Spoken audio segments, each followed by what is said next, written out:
Of Indigenous peoples' emphasis on conflict, peace, and resolution. And I recall that there was some concern about the Permanent Forum selecting this particular theme.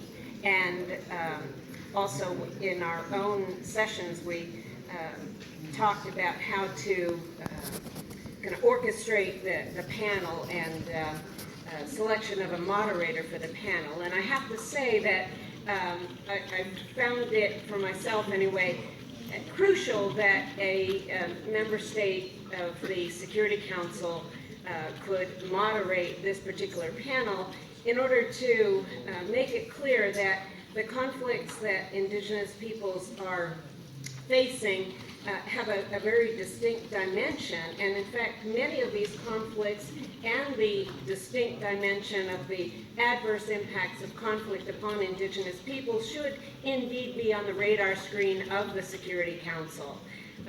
And I don't know how this might be accomplished, but I can imagine from the point of view of member states as well as others engaged in the United Nations that this will not be an easy matter to digest, nor may there be an appetite on the part of member states to take into account the ways that conflict impact Indigenous peoples. Nevertheless, I would absolutely urge all member states of the United Nations to take this into serious consideration. We are sitting here very civil, talking about conflict and its impacts on Indigenous people. We do not have on the screens here the bloody results of conflict.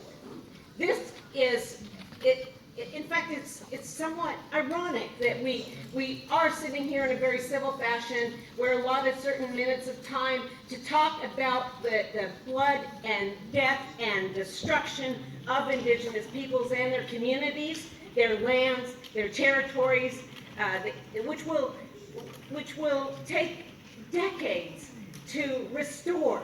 I mean, we're really talking about damaging the integrity of Indigenous peoples and their communities, and I think that we have to recognize this.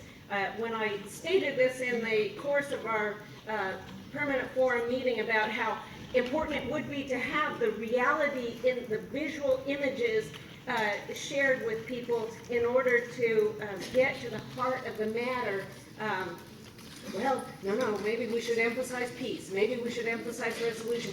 Indeed, that's exactly what every panel member wants here. Indeed, that's what every Indigenous person who's talked about how conflict has impacted their communities absolutely wants. And in this way, I thought, how do we pose the question to each of the panelists, but also Indigenous peoples representatives here, what really does Article 7 of the UN Declaration mean to Indigenous peoples? It states, Indigenous individuals have the rights to life, physical and mental integrity, liberty, and security of person. Paragraph 2, Indigenous peoples have the collective right to live in freedom, peace, and security as distinct peoples, and shall not be subjected to any act of genocide or any other act of violence, including forcibly removing children of the group to another group. So the right to peace, what does it actually mean to people? Our brother from the Naga, I first met your elders in 1985 at the Working Group on Indigenous Populations in Geneva. They are no longer here today with us. They never actually had the opportunity to enjoy and exercise the right of self-determination as a Naga person collectively with the Naga people. I know those elders are no longer with us.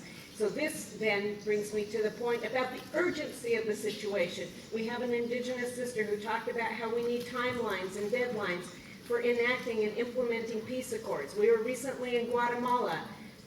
20 years they've had the peace accord. Indigenous peoples representatives told us there that none of the provisions of the peace accord of 1996 in Guatemala have been implemented. Yes, absolutely. Timelines. I mean, political will and moral imperatives should drive action. On the comment about about how it's not about conflict, but moreover about the violation of Indigenous peoples' rights. Absolutely, but we have to also be mindful of the fact that they are interrelated, interdependent, indivisible, and interconnected. That is the nature of human rights, including the right to peace and the right to security for Indigenous peoples. I have some commentary in response to the government representative of South Africa. I'd like to carry on a dialogue with him one-on-one about the legal status of the UN Declaration. However, I simply want to point to the comments in the study that myself and Ed John co-authored about how state governments exploit the weak procedural rules of UN agencies, wherein we address the legal status and effects of the UN Declaration, which are indeed tied to the purposes and principles of the United Nations Charter. And it builds upon the general human rights obligations that states, member states of the UN, have obliged themselves to as members of the United Nations. The former Special Rapporteur on the Rights of Indigenous Peoples, as well as the International Law Association, and their expert commentary on the content of the UN Declaration, have recognized that the significance of the Declaration and this question about its technical status as a resolution and being non-legally binding has to be challenged, and it has to be recognized that there are key principles in the UN Declaration that are indeed general principles of international law as well as customary international law, and again tied to and complemented by the source in the UN Charter about the responsibilities of member states. I would urge those member states present to have a look at the study that we completed, and in particular this particular section of the study.